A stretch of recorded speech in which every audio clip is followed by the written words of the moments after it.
Priklausomybės visada yra mūsų noras pabėgti nuo kažko. Jeigu žiūrime tas įprastasis priklausomybės - alkoholis, narkotikai, lošimai, tai labai akivaizdu, ne? Kad žmogui čia per sunku, reikia pabėgti į kažką, apsinešti, azartą kažkokį pagauti, kad pabėgčiau. Jeigu žiūrim tą plačiąją prasme, priklausomybė nuo socialinių tinklų, lygiai tas pats. Kodėl man taip smagu ten skrolinti svetimus gyvenimus? Nes mano gyvenimas nuobodokas. Ne? Ir tada gaunas, aš žiūriu kitų gyvenimus. Jeigu mes imam priklausomybę apskritai civilizacijai, ta prasme, elektra, vanduo karštas, ten negaliu palapiniai gyventi, tiesiog negaliu. Aš, pavyzdžiui, nemėgstu palapiniai gyventi, ne, ir jeigu yra pasirinkimas namelis ar palapinė, aš eisiu namelį, bet aš galiu toj palapiniai gyventi.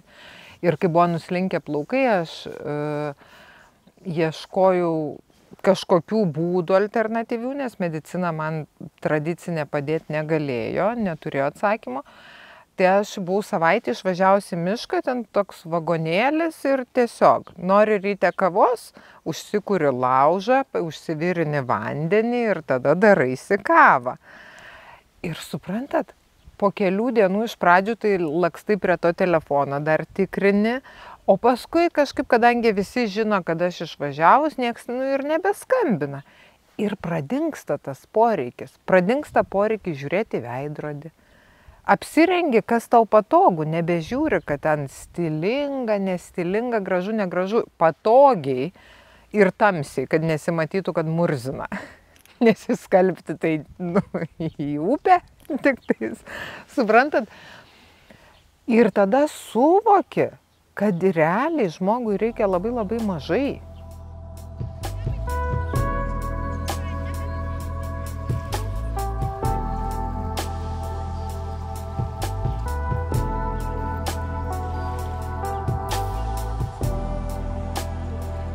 Visos tos priklausomybės pasireiškia kaip siekimas kažko tai gauti. Nes jeigu mes to negausim, atsiveria kažkokia tai skylė ar kažkokia tai duobė viduje, kur kažkoks trūkumas jaučiasi, nemalonus jausmas. Ir atrodo, kad ta priklausomybė, kažkokie tais veiksmai ar mintys ar patyrimai mums padės užpildyti tą skylę, kur yra tikra bedugnė, ir galų gale mes suvokiam, kad tai niekada nieko neužpildys, kad tai yra tik tais kaip pleistras, bet žaizda neišgijus. Ir jinai tenai bus tol, kol mes ją neatkreipsime dėmesio. Ir čia būtų pakvietimas pasižiūrėti, o kas tenai slepiasi, kas ten slepiasi, kam ten reikia kažkokių tam tikrų veiksmų ar patyrimų, kad nebūtų pajausta, kad nebūtų pamatyta, kad būtų išvengta. Netgi, pavyzdžiui, ir meditacija gali būti kaip pleistras ant žaizdos. Ar siekimas nušvitimo, ar siekimas atsibusti. Gali būti pleistras ant žaizdos. Nes kai mes kažko tai siekiam, mes nuo kažko tai bėgam tuo pačiu metu.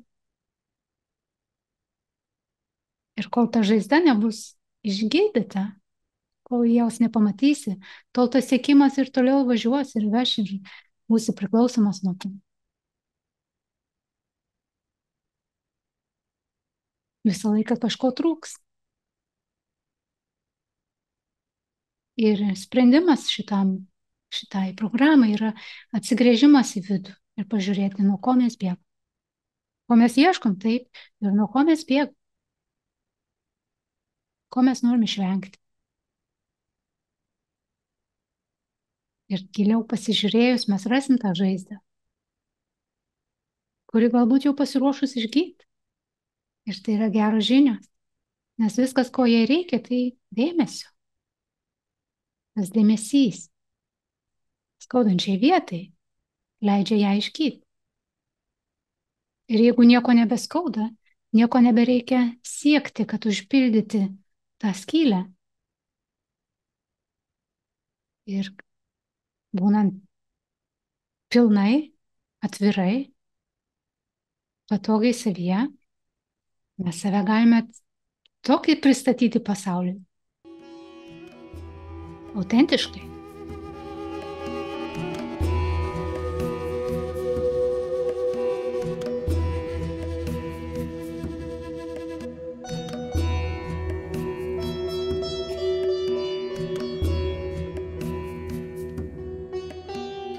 Labai skirtingų yra priklausomybių ir apie kiekvieną priklausomybę galima atskirai kalbėti.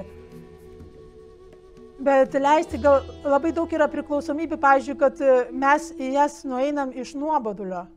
Pavyzdžiui, gal ir tas pats, pavyzdžiui, valgymas. Kartais žmonės nuobodų, nėra ką veikti, tai eisiu ten tortas. Torto gabaliuką su kava. Arba, vienas iš priežasčių, aišku, čia ne viena priežastis, bet viena nuobodų, pavyzdžiui, arba tai jau ten socialiniai tinklai, tai jau čia tikrai, kai nuobodų, tai tikrai tada socialiniai tinklai. Arba filmą, ten sėdėsiu 3 paras, žiūrėsiu ten serialą. Tai tas yra vienas dalykas, kai tau nuobodų, tada krenti į tai, tai tada gal pastebėt pirmą iš ko, pavyzdžiui, jeigu tu turi kažkokį tai pirmą pamatyti, ką tu turi. Jeigu tu turi kažkokią priklausomybę valgymui, tai stebėt, pasižiūrėt, kada tau tas kyla, kada tu nori. Žiūrėt, ne iš karto bėgti virtuvę, kai tik atsirado mintis, kad noriu kotleto ir bėgti virtuvę. Bet noriu kotleto ir žiūri dabar, kodėl aš čia dabar užsinorėjau. Ar aš alkana, ar man nuobodu, ar aš susibariau su vyru, ar kas atsitiko, kodėl aš noriu to kotleto. Tai patyrinėt ir pasižiūrėt tada, kai žinai, iš ko iškyla, ir gali būti, kad ne iš vieno dalyko iškilus. Gali būti iš daugelio, aišku, kad ir kai nuobodu, ir kai ten pikta, ir iš įvairių dalykų. Ir tada stebėt, jeigu man iškyla iš to dalyko, o tai pabandyt. Gerai, dabar man labai nuobodu, ir negaliu, taip nuobodu, kad atrodo išprotėsiu, nežinau, ką daryti su savim. Pabandyti ir pabūt tam nuobodulį. Tiesiog nebėgti, pabandyti bent jau iš pradžių, tai yra labai sunku iš tikrųjų, bet pabandyti tiesiog pabūti iš pradžių pradėti nuo kelių sekundžių. Gerai, man dabar nuobodu, mano ranka jau tiesiasi prie telefono įsijungti Facebooką, bet gerai, po kelių sekundžių, pabūsiu dabar šitam nuobodulį kelias sekundės, pažiūrėsiu, kas bus. Tiesiog pabūsiu. Ir tiesiog pasėdi ir pakvepuoji, stebi kvepavimą. Ir žiūri, kur yra tas nuobodulys, kas tai yra, iš kur tai atsirado, kas tai visą jaučia. Ir žiūri. Ir po to, jeigu nori, jau gali paimti, bet tą telefoną. Be jokios graužesties, nereikia čia labai graužtis, nes tie graužimai dar pablogina situaciją. Tai, o po to gal ilgiau, bet gali būti, kad jau ir nenorėsi. Gal kai pasėdėsi, pakvepuosi, pastebėsi, ir pamatysi, kad tai nieko tokio ir tas nuobodulys ir visai malonu sėdėti šiame momente, tiesiog kvepuoti ir stebėti tą kvepavimą.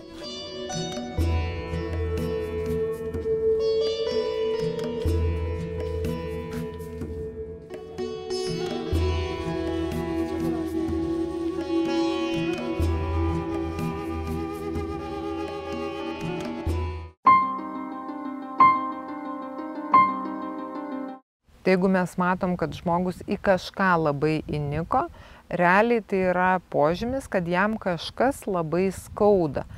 Ir geriausias patarimas, dabar čia sarkastiškai pasakysiu, taigi nesinervuok, nekreipk dėmesio. Bet kai tik pasakė nesinervuok, nu gerai, viskas, nebesinervuoju. Man sako, nemiegu. Taigi miegok. Gerai, viskas, pasakei šventą, atsiguliu ir užmigau. Ne, po tuo slepiasi skausmas. Jeigu, tarkim, yra žmogus, kurio aš ten nemėgstu, ar kažkaip atrodo, kad ne taip daro, arba nedaro nieko, reikia suvokti vieną labai svarbų dalyką. Žmogus visada daro tiek, kiek gali, tiek, kiek turi resurso. Jeigu jis kažko nedaro, reiškia, jis neturi resurso. Tokio žodžio kaip tinginystė vaikystėje apskritai negalioja vaikystėje. Vaikai netingi. Jeigu jie gali, jie visada daro. Bet jeigu nedaro, reiškia nėra resurso. Ir mūsų kaip tėvų arba kaip artimųjų kažkokių darbas yra tai suvokti ir padėti vaikui rasti resursą. Resursas tai yra energija. Kaip žinot, kaip yra pinigų energija, ne? Ir tai kaip šaltinis. Šaltinis vandens. Jis yra.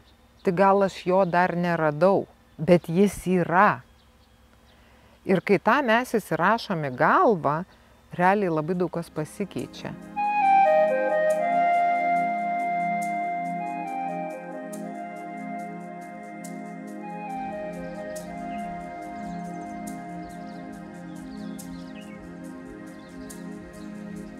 Kartais yra labai juoda savyje ir tikrai nesinori ten eiti. Liktais būtų koksai garažas, prikrautas iki lubų kažkokių tai sendaikčių, nei mano, nei kažkieno tai, bet reikia kažkaip susitvarkyti. Ir tikrai nesinori kišti nagų tenai ir pradėti traukti dalykus į šviesą. Bet tai vienintelis būdas. Ir niekas kitas to negali padaryti. Ir paprastai žmonės sako, kaip aš norėčiau nuo savęs pabėgti. Ir kaip aš norėčiau savęs atsikratyti. Bet tai neįmanoma. Bet kas yra įmanoma, tai pradėti žiūrėti gilin, pradėti valytis. Valytis nuo visų tų šiukšlių, kurių susikaupė ten per visą gyvenimą. Jeigu norit per visus gyvenimus, ir iš šeimos, ir iš praėjusių giminaičių. Ir niekas kitas to negali padaryti. Tai yra jūsų šviesa, jūsų dėmesys, ko reikia, kad išsivalyti, susitvarkyti.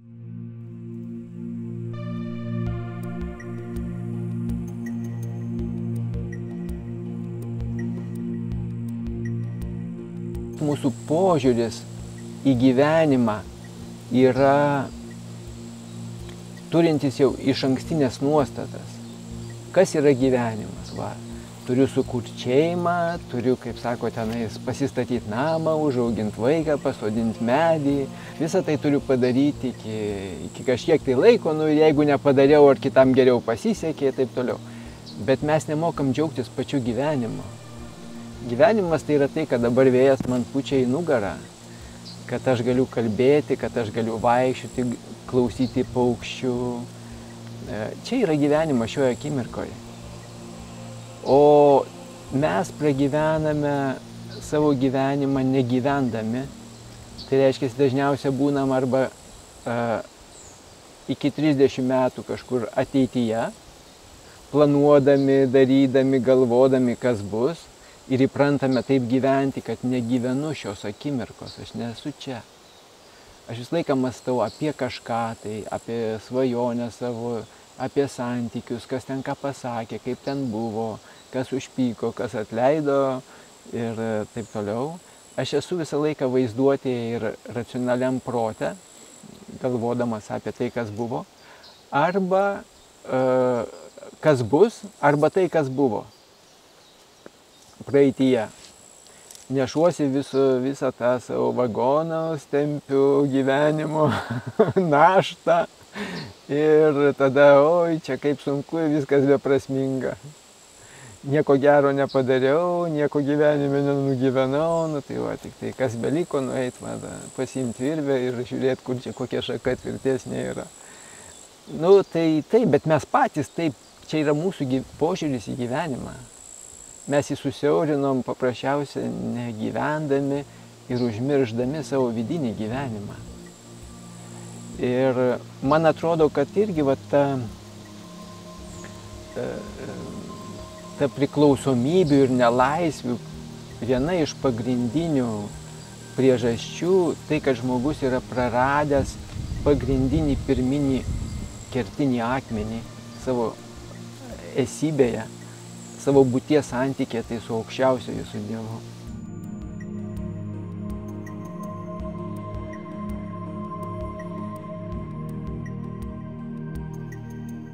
Pirma, reikia suprasti, kad mes į tas visas priklausomybės žiūrim kaip į kažkokį tai moralinį nuopolį. tai nėra nuopolis. Nes dar dėl to, kad mes žiūrime į šitą dalyką kaip nuopolis, dar blogiau jaučiasi tas žmogus, kuris, pavyzdžiui, geria. Tai jis turi priklausomybę ir jis dar skaitosi, kad čia labai yra nupuolęs žmogus. Tai nežiūrėti tai kaip į nuopolį, bet tiesiog kaip iš vieną iš gyvenimo kančių. Tai yra kančia. Buda sakė, kad gyvenimas yra kančia ir tai yra viena iš kančių, kuri pas mane atėjo kažkokiu būdu, aš į ją, taip, kaip pasakyti, įjukau, kaip pasakyti, tapau priklausomas tai kančiai, bet tai yra kančia ir tai nesu aš. Tai kitas dalykas, kaip alkoholikai, pavyzdžiui, sako, aš esu alkoholikas. Tai gal gerai pasakyti ten pirmą kartą, suprasti, pripažinti, kad aš esu alkoholikas, bet visą laiką tai sutapatinti, kad tai aš ir esu alkoholikas ir tai nesu aš. Tai nesu aš, kas aš esu, aš nesu tas alkoholikas. Tai ir kai turi tokias kažkokias tai egzistencinės, gilesnės, pesimistinės mintis, tai jeigu tik įmanoma, nes ne visada būna iš pradžių įmanoma, bet jeigu įmanoma tiesiog atsiranda tada pažiūrėti, tai kas tas, pavyzdžiui, ten galvoju, aš nenoriu gyventi. Jeigu atsiranda tokia mintis, aš nenoriu gyventi, tada pasižiūri giliau, kas nenori gyventi. Kas tas kas nenori gyventi. Kas? Giliai tiesiog žiūri. Ir aišku, ten iš protas duos kažkokius atsakymus, tada žiūri giliau, o kas už to? Gerai, ten pasako, kad ten vardas, aš tas moteris, ten kažkokius tai pavadinimus pasako protas, atsakymus. Tada eini giliau, žiūri giliau. Kas tas? Kas nenori gyventi? Kas? Žiūri kiek įmanoma giliau. Sėdi irgi kvėpuoji, kvėpavimas padeda, kvėpuoji ir žiūri, kas? Kas nenori gyventi? Ir tada, tai ir kiekvieną va, tokį dalyką, kur jau ten tokį sunkesnį, kurį išmeta protas, tai tiesiog pasižiūrėt, kas tai patiria, kas.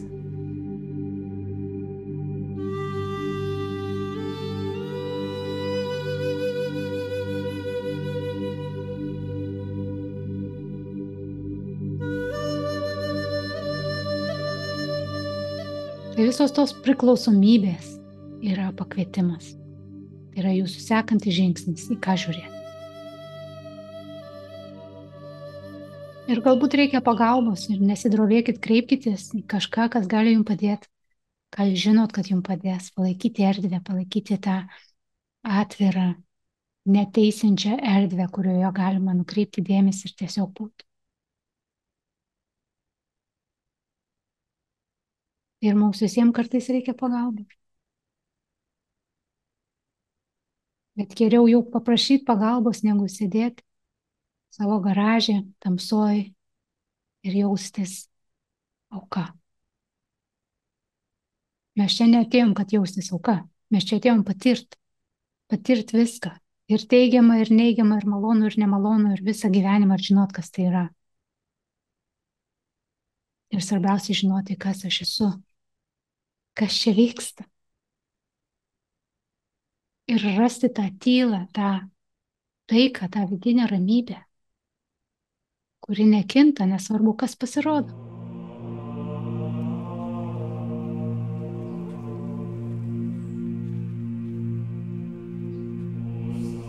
Pirmiausia, tai žmogus irgi turi stebėti savyje ir analizuoti, galim tyrinėti save, turėti tą pastabumą, to stebėtojo akį į savo vidų.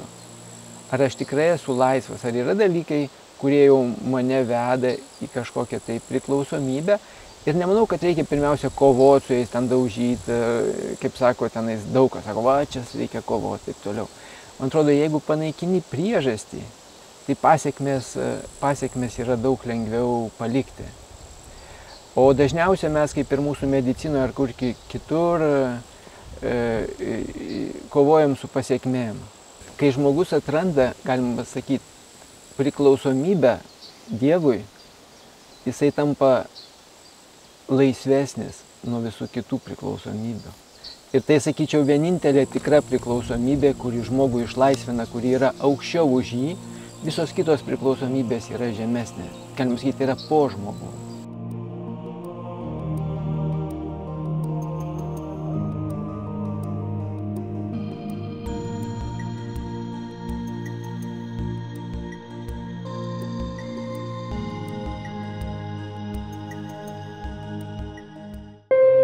Projektą iš dalies finansuoja Medijų rėmimo fondas.